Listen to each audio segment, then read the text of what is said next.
From the remote ages of antiquity, a remarkable teaching has existed that is universal in its application and ageless in its wisdom.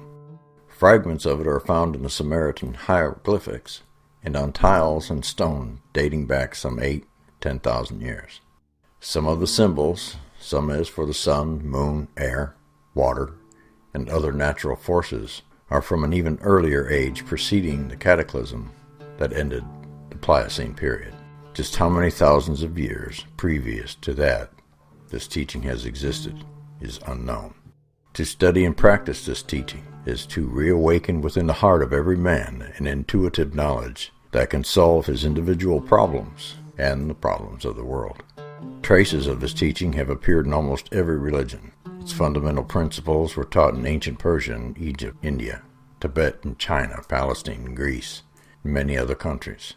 But it has been transmitted in its most pure form by the Essenes, that mysterious brotherhood, which lived during the last 2 or 3 centuries BC and the 1st century of the Christian era in the Dead Sea in Palestine and Lake Marotus in Egypt.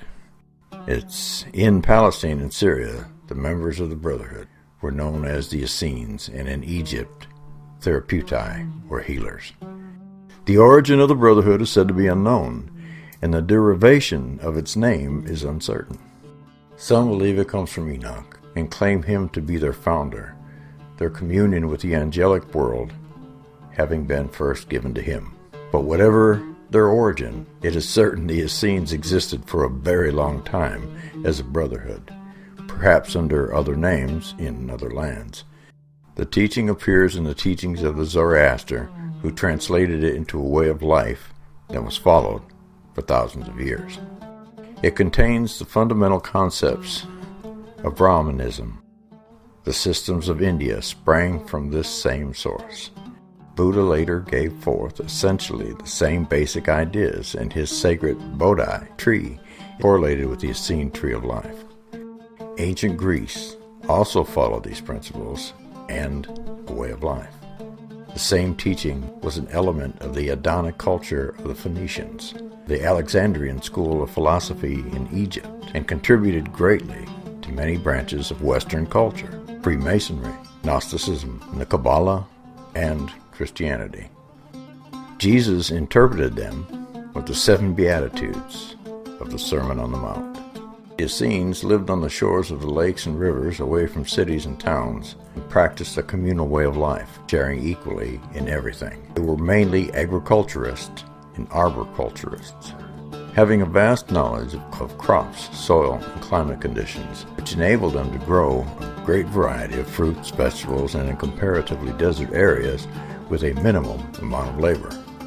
They had no servants or slaves, and they were said to have been the first people to condemn slavery, both in theory and in practice.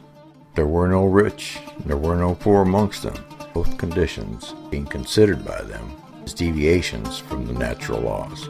They established their own economic system, based wholly on the natural laws, and showed all man's foods and material needs can be attained without struggle through knowledge of those laws, those that are written upon your heart. They spent much time and study both of ancient writings and their special branches of learning such as education, healing, and astronomy. They were said to be heirs of Chaldean and Persian astronomy and Egyptian arts of healing. They were adept in prophecy, for which they were prepared by long fasting, and in the use of plants and herbs for healing. Man and beast, they were likewise proficient. They lived a simple, regular life, rising each day before sunrise to study and commune with the forces of nature, bathing in cold water as a ritual, and donning white garments. After their daily labor in the fields and vineyards, they partook of their meals in silence, proceeding and ending it with prayer. They were entirely vegetarian, and in their eating never touched flesh foods or fermented liquids. Their evenings were devoted to study and communion with the heavenly forces. Evening was the beginning of their day. Their Sabbath or holy day began on Friday evening, the first day of their week. This day was given to study, discussion, and entertaining of visitors and playing certain musical instruments. Their way of life enabled them to live to advanced ages of 120 years or more, and they were said to have marvelous strength and endurance. In all their activities, they expressed creative love. He sent out healers and teachers from the brotherhoods, amongst whom were Elijah, John the Baptist, John the Beloved, and the great Essene Master, Jesus. Membership in the brotherhood was attainable only after a probationary period of a year and 3 years of initiational work, followed by 7 more years before being given the full inner teaching. The outer teachings are preserved in Aramaic texts in the Vatican in Rome. Some of the Slavic text was found in the possession of the Habsburgs in Austria, and said to have been brought out of Asia in the 13th century by priests fleeing the hordes of Genghis Khan. Echoes of the teaching exist today in many forms, in rituals of the Masons, in the 7-branch candlestick, in the greetings, peace be with you, used time of Moses.